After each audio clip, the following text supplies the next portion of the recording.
What is up, man? Welcome back to another video. Today I'm gonna be going over my little Trashlashnikov build that I have over here and talk a bit about it. So basically, tomorrow we have an airsoft event that's themed around post-apocalyptic, and in this event we're gonna be playing as radiation cultists like Children of the Atom from Fallout franchise or something like that. And so we had to team up the guns to that radioactive cultist type of thing.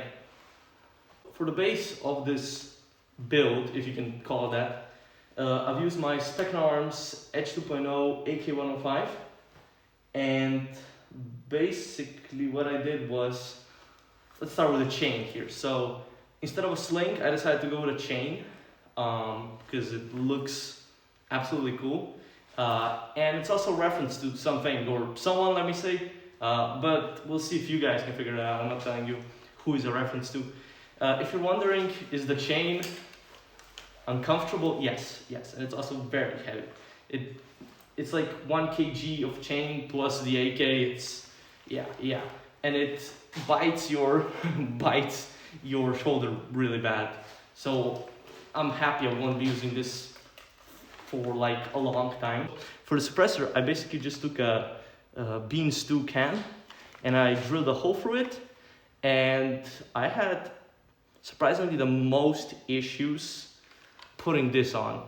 So what I ended up doing was I just screwed in a suppressor over it. So basically how this can is held into place is just screws, like the threads, go through the can, and then they're just a muzzle device screwed on, and it holds it in place. So yeah, I decided also to fill it up with foam for, I don't know, it's not gonna help since, you know, the actual thing isn't blocked and it's an EAG.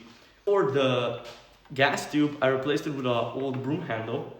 Unfortunately it's black. I wish it was like red or something, but it's black, so it doesn't even look that junky. For that, I have added a hose clamp onto the end, which also actually holds it into place really well. And for those wondering, yes, this broom handle is thick enough for a battery to fit in there without a problem. I was also worried about that, but it's not a problem. Going down to the handguard, I just wrapped it in some yellow shoelaces, kind of going with like a punkish theme. Also got, you know, like the mohawk made out of 9mm right here on my helmet and some screws. I'll put this away right now. Moving on to the charging candle, I didn't have much ideas what to do with it, but I wanted to do something. So I just took one of these things. I'm not sure what exactly these are called, but basically this is something that you stick into drywall or wall so you can put a screw in it. Something along those lines. It basically expands when you screw in there. And makes a really good charging candle. You can wrap almost my whole grip around it. It's actually really cool because it's so big. Very nice to grip. Got some comical text. I've added, you know, a safety indications. We got no shooty, fast shooty, and one shooty. This is safe. This is full auto, and this is semi-auto. Here we got Atom, which is reversed because the camera, again, we're radiation cultists, bracing radiation, so Atom. Here we're gonna have another Praise Atom on the dust cover. I haven't done much with the dust cover except this. And for the stock, I basically just wrapped it around with some painter's tape and fastened a syringe on there with some zip ties and a bit of string. I've put shampoo in this because it looks like, you know, radioactive gooey, neon green, you know. And I've basically just used a lighter. I don't know if you can see that, but I've used a lighter to just melt the tip of the syringe and just smush it down so there's actually not shampoo coming out of it. I've also added these. This is so I can put the gun like this and, you know, it doesn't spin around. And also because these zip ties kind of protect the gun, because the chain hitting on the metal parts is going to scratch it. Moving down to the magazine, I have not done a lot with it. I've just taken some of that same tape and just wrapped it around. I'm actually going to pick up some real AK Max, better suited AK Max later today, but this is the one I got. For the pistol grip, it's just wrapped with the same painter's tape. And for the trigger guard, I've just wrapped it in some red cord, nothing special. For the aiming device, which I'm going to actually just take off right now so I can give you a better look. It's basically just an AK side mount that goes to Picatinny rail. This is the SEMA one. And I've also just taken the same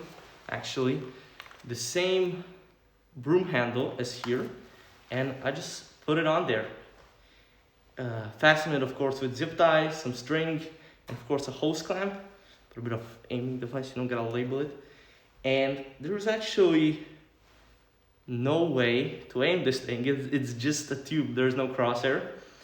But somehow, some way, the center of the tube, so right about here, is actually where the BBs fly. So this was unintentionally made accurate, I guess. I know I could put a little screw in there to set it as a crosshair, but I just don't feel like it. On the other side of the gun, I just tried my best to draw some of these radiation marks, like the radiation symbol, but they don't look the best, not gonna lie. But that doesn't matter. We're supposed to be, fanatics. And here we got just OXO, which I don't know why I wrote that there, honestly. So yeah, thank you for watching, and until next time, see ya. Also, we're gonna be doing gameplay of this event, so that should be up in, when I have time to edit it all. So, see ya.